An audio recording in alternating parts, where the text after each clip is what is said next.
안녕, 라붐 시클릿TV 작가 김상월입니다. 여러분들 혹시 여러분들 주변에 욕을 아주 잘하시는 분이 계신가요? 억울한 상황에 닥쳤거나 너무너무 화가 나는 경우라면 나도 모르게 욕이 나올 수도 있습니다. 그런데 욕을 하는 사람을 보면 여러분들 어떤 느낌이 드시나요? 굉장히 불편합니다. 심지어는 그 사람이 저급해 보이기까지도 합니다. 사실 욕이라는 게 장점보다는 단점이 훨씬 많죠. 그중 장점 중에 물론 제가 생각할 때는 유일한 장점이 아닐까 싶긴 하지만 그 욕의 장점엔 뭐가 있을까요? 연구 결과에 의하면 욕을 통해서 일종의 카타르시스를 느끼면서 자신의 고통을 줄여줄 수도 있다고 합니다. 그런데 이때 하는 욕조차도 타인에게 하는 게 아니라 혼자 하는 욕이어야 합니다. 주변 친구나 가까운 지인들이 하는 이 욕 때문에 고통을 받고 있는 사람들이 생각 외로 굉장히 많았어요. 여러분들 주변이나 혹시 이 영상을 보시는 분들 중에 그 사람이 혹은 내가 하루 10회 이상 욕을 하는 것 같다 하시는 분들은 오늘 영상으로 욕을 했을 때 벌어질 수 있는 심각성에 대해서 오늘 아시게 될 거예요. 자신의 내면과 인성의 파괴는 물론 다른 사람에게까지 끼칠 수 있는 이 욕의 심각성 정말 엄청납니다. 단 1초도 놓치지 마시고 영상 끝까지 보셔서 삶의 전환점이 되시기를 간절히 바랍니다. 너무 중요한 오늘의 영상 또 시작하기 전 사랑의 빔타임 갖고 바로 시작해 보도록 하겠습니다. 구독, 좋아요, 알림 설정 그리고 정성 가득한 사랑의 댓글은 저에게 큰 힘이 됩니다. 감사합니다. 여러분, 욕은 왜 하게 되는 걸까요? 욕은 왜 하는 걸까요?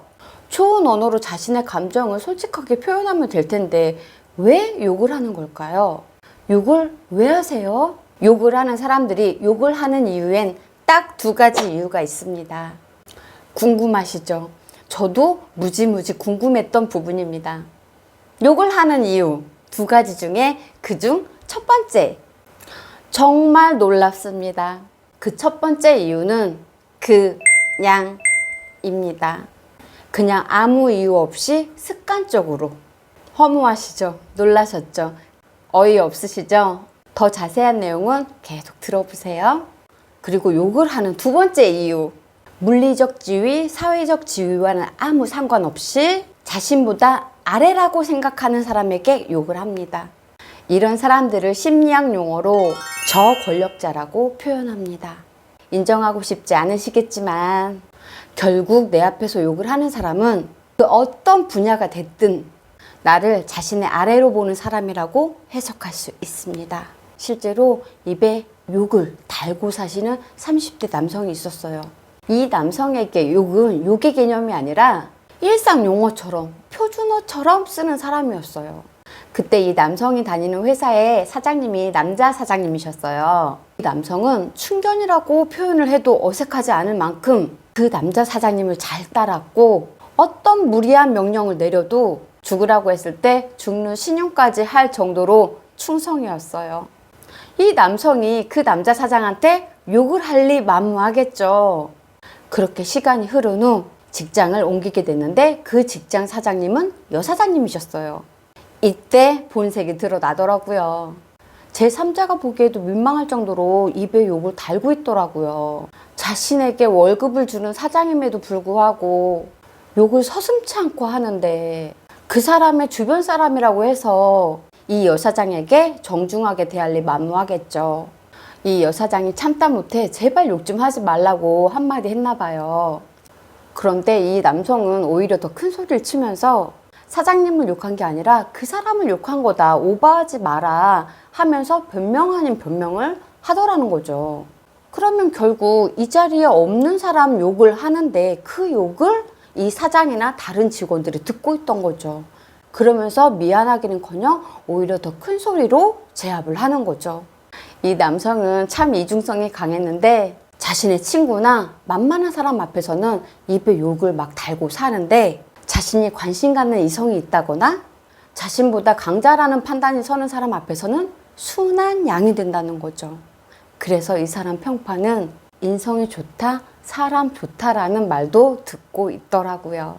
이 예시에서 볼 수 있듯이 결국 욕이라는 게 사회적 지위, 나이, 성별과는 아무 상관없이 만만한 상대에게 한다는 결론을 알 수 있습니다. 욕이란 사실 자기 자신한테 자신감이 없는 사람이 인위적으로 우월감을 나타내는 표출 방법입니다. 하지만 자존감이 높고 자신이 우월하다고 자신을 믿는 사람이라면 절대로 욕을 하지 않습니다. 습관적으로 욕을 달고 사는 사람들, 이런 사람들에겐 어떤 특징이 있을까요? 첫 번째, 어휘력이 상당히 떨어진다. 당신의 어떤 행동이 나한테 어떻게 기분을 나쁘게 했고, 그래서 이렇게 극복했으면 좋겠어. 이런 절차가 모두 생략되고 욕으로 자신의 감정을 대체합니다. 자신의 감정을 욕으로 대체하다 보니까 욕에 중독된 만큼 문제 해결 능력도 떨어지고 어휘력도 당연히 떨어지게 됩니다. 여기에서 정말 심각한 문제가 발생이 돼요. 조금만 기분 나쁘다, 조금만 불쾌하다 하면 욕을 습관화하다 보니 어느 순간 자신이 무슨 생각을 하는지 내 감정 상태를 느끼지 못하게 되는 거예요. 느낀다 하더라도 설명을 제대로 못하는 거예요.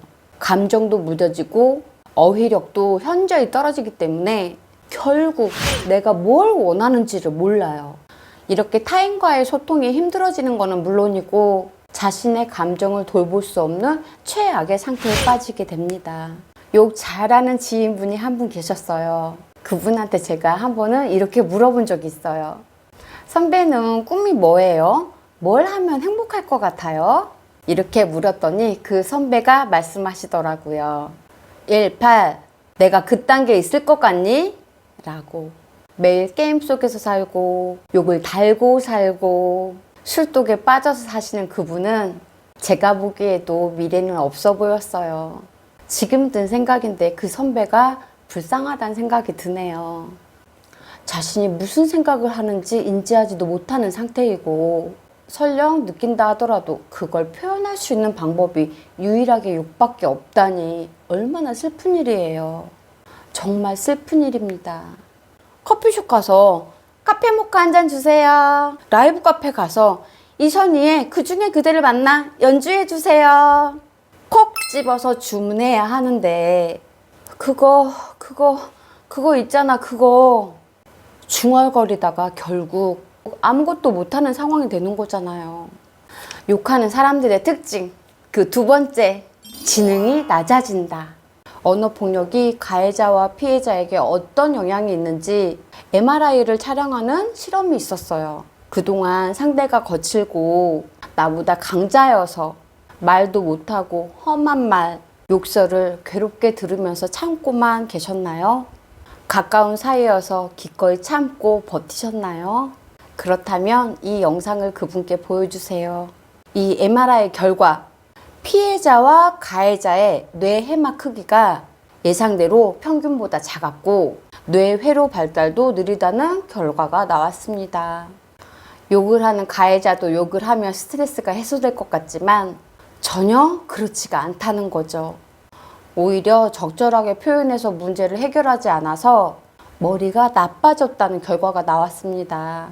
그리고 참고 그 욕을 듣고만 있었던 착한 피해자의 뇌 해마 역시 그 크기 또한 작아진다고 하니 욕을 한 피해자는 상대를 무시함은 물론이고 상대의 머리까지 나쁘게 했다는 무서운 사실을 알 수 있습니다. 언어의 폭력은 육체의 폭력만큼이나 아주 무서운 폭력일 뿐입니다. 그 어떤 변명으로도 해명이 될 수가 없습니다. 카이스트 정신의학과 정범석 교수님은 이런 말씀을 하셨어요. 자신의 감정을 적절하게 언어로 표현하지 못하기 때문에 뇌 발달이 안 된다는 뜻입니다. 결국 지나친 언어를 쓴다는 것은 자기 자신의 뇌에게 상처를 준다는 것을 의미합니다. 저는 여기에 덧붙여 이렇게 말씀드리고 싶습니다. 당신의 이기적인 욕설이 상대의 뇌에 상처를 주고 있습니다. 욕이란 결국 하는 사람이나 듣는 사람이나 정말 안 좋은 영향을 주는 일입니다. 욕과 뇌에 관한 연구들에 의하면 욕은 전두엽의 발달뿐만 아니라 뇌의 해마에도 발달을 저해할 수 있다고 말합니다. 전두엽이 손상이 되면 어떤 심각한 일이 벌어지는지 말씀드리겠습니다. 크게 두 가지로 뽑아보았습니다. 첫 번째, 인지행동의 양적, 질적 감소가 된다. 자발적으로 어떤 일을 배우고 싶다, 하고 싶다 하는 동기부여를 받지 못합니다. 느끼지도 못하고 관심도 없고 이러니 미래가 있을리 만무합니다. 그리고 두 번째, 감정, 행동의 억제가 안 된다. 감정의 기복이 크다 보니 타인과 다투는 일이 많고 사회적 통제가 안 되다 보니 사회적으로 문제를 일으킵니다.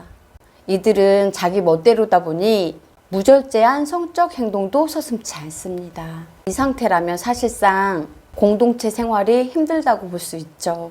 앞서 제가 욕을 한 사람, 욕을 들은 사람, 이들의 MRI 결과로 해마의 크기가 작아졌다고 말씀드렸는데요. 전두엽의 특징에 대해서 말씀드린 김에 해마의 기능에 대해서도 알아보겠습니다. 지식백과사전에 의하면 해마는 뇌의 다른 부위로 신호를 전달하는 중요한 원심성 신경섬유 역할을 하고 학습과 기억, 감정행동, 일부 운동을 조절한다고 나와 있습니다. 해마는 새로운 기억을 저장하는 역할을 해요. 관련 질병이 있습니다. 관련 질병엔 뭐가 있을까요? 알츠하이머성 치매, 간질, 클로버버시 증후군이 있습니다. 해마는 새로운 기억을 저장하는 결정적인 역할을 하기 때문에 손상을 입게 되면 어떻게 되느냐? 5분에서 10분이 지난 일들은 기억하지 못하고 모두 잊어버리게 됩니다. 2001년에 개봉됐던 영화 중에 메멘토라는 영화가 있어요. 이 영화는 해마의 중요성을 알려준 영화예요. 주인공은 아내가 강간을 당하고 살해가 됐던 그날의 충격으로 기억을 10분 이상 지속하지 못하는 단기 기억 상실증 환자예요. 해마가 손상이 되면 묵고 있는 호텔, 갔던 장소, 만나는 사람들을 사진이나 메모를 해두지 않으면 모두 잊어버리게 되는 거죠. 이 이야기만 들어도 해마의 역할이 정말 중요하다는 걸 알 수 있습니다. 오늘은 욕하는 사람들의 특징과 욕이 뇌에 미치는 영향에 대해서 알아봤는데요. 말, 표현은 인간관계에서 너무 중요한 교감과 소통의 도구입니다. 단순히 욕은 나빠, 욕 듣기 싫어, 짜증나의 문제가 아니라 관계의 틀어짐은 물론이고 사회에 적응도 못하게 되는 일이에요. 지능이 낮아지는 건 물론이고 욕을 하는 사람, 욕을 듣는 사람 모두에게 뇌에 치명적인 상처를 주게 됩니다. 여러분, 이런데도 욕을 계속 하실 건가요?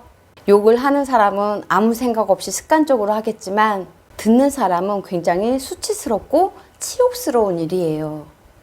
욕은 폭력입니다. 언어 폭력을 많이 당한 사람은 창조성이 억눌리고 능동적으로 생활할 수 없게 됩니다. 당신의 언어 폭력이 결국 한 사람을 정신적으로 파멸시키는 일이라는 걸 꼭 기억해 두세요. 여러분, 그 누구라 하더라도 함부로 대해도 되는 사람은 없습니다. 그리고 욕을 자주 하시는 분들, 자신을 사랑해 주세요. 자신을 아껴 주세요. 욕이 나오려고 할 때 사랑하는 사람을 떠올려 보세요. 혹은 부모님이나 자식을 떠올려 보세요. 심리학자들이 권해드리는 방법입니다. 부모님과 자식을 생각하세요. 당신이 사랑하는 부모님, 자식 뿐만 아니라 당신이 욕을 하는 그 사람 역시, 욕을 하는 당신 역시 소중한 사람이란 사실을 꼭 기억해 두세요. 오늘 내용은 유쾌한 내용이 아니어서 제가 촬영을 하면서도 굉장히 마음이 아픈데요. 그래도 너무 중요한 내용이어서 안 다룰 수가 없었어요. 배우려고 하지 않고 알려고 하지 않는 게 문제지 모르는 건 죄가 아닙니다. 이 영상을 통해서 여러분들 육체적, 정신적으로 건강한 하루 되시길 바랍니다. 오늘도 한 걸음 더 성장하신 여러분들 반짝반짝 빛이 납니다. 최고예요. 여러분 사랑합니다. 감사합니다. 평화로운 하루 되세요. 안녕. 아직도 라붐시클릿TV 구독하지 않으신 분들 구독, 좋아요 버튼 꼭 눌러주시고요. 다른 영상에서도 즐겁게 노래하는 영상이나 내면 아이 상처 치유법, 인간관리 개선법, 부자 마인드에 대한 영상도 많으니까 다른 영상도 보시고 꼭 도움 받으시길 바랍니다. 여러분 사랑합니다. 감사합니다. 평화로운 하루 되세요. 안녕.